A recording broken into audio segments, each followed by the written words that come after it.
Yes, many things to say. So, go ahead, Jay. And we'll as give you you can about imagine, 2 to 3 minutes. I'll keep it quick. As you can imagine, the Orthodox position, we just did a podcast recently on dialectics, and I'm listening to this, and between these two people, I would actually say that the Orthodox position is the reconciliation between these two dialectical oppositions here, because on the one hand, it is true that when the apostles go out, they set up bishoprics, they set up sees.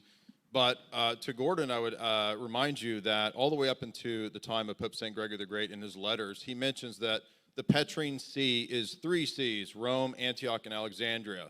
Nothing about a special charism to his see, nothing about infallibility, nothing about indefectibility. This is an important point to point out that the Vatican I view of the papacy evolved. Again, if Pope St. Gregory the Great's attitude was the Vatican I mindset, then that letter makes no sense. And that's why typically Roman Catholics default to saying, oh yeah, but that's why it's a thing that evolved. But when you read Satis Cognitum and when you read Vatican I and Pastor Aeternus, it does not say that the doctrine of the papacy as outlined at Vatican I evolved. It says it was always universally from the earliest days known to be the case. Particular to his see. In fact, he mentioned the councils being ratified by the Pope. That's not exactly historically true. At the Second Ecumenical Council, the most important council in regards to Christian theology, because it's the one after Nicaea about the Trinity. You notice that they always read this retroactively, right? Like the Roman Catholic says, they just look back on it post-Vatican I, and everything is read through the lens of Vatican I.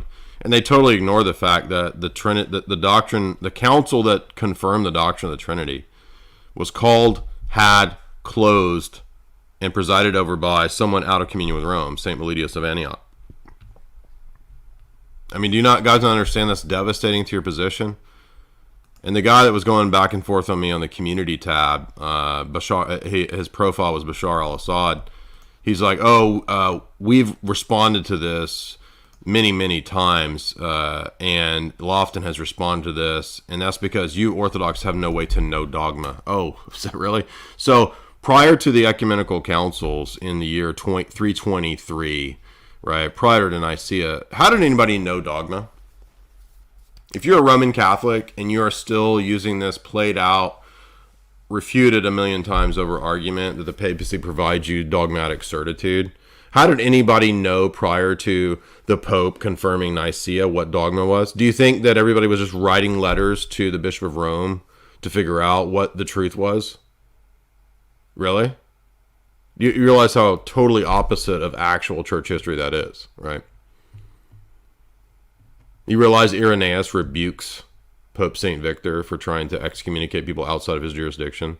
Do you realize Canon 6 of Nicaea limits the jurisdiction of the Bishop of Rome? And so all of this baloney is retroactive revisionism on the part of the papacy.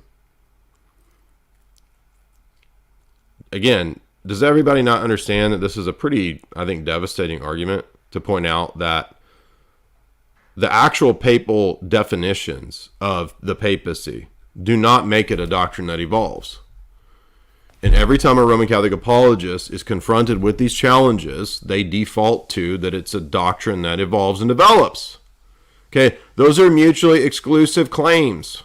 They both can't be true at once, but maybe in the papal doublethink mindset, they can be true at once. I don't know. Everybody saw Michael Lofton saying that the universal ordinary magisterium can teach definitively and non-definitively. At what point do we just finally admit that this is a ridiculous doublethink based system?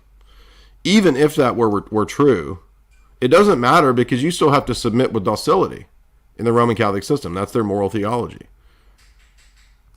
And what does it actually mean to teach with infallible, because the universal ordinary magisterium is infallible? What does it mean to teach infallibly in a non-definitive way? It's just gobbledygook. How do people not see this?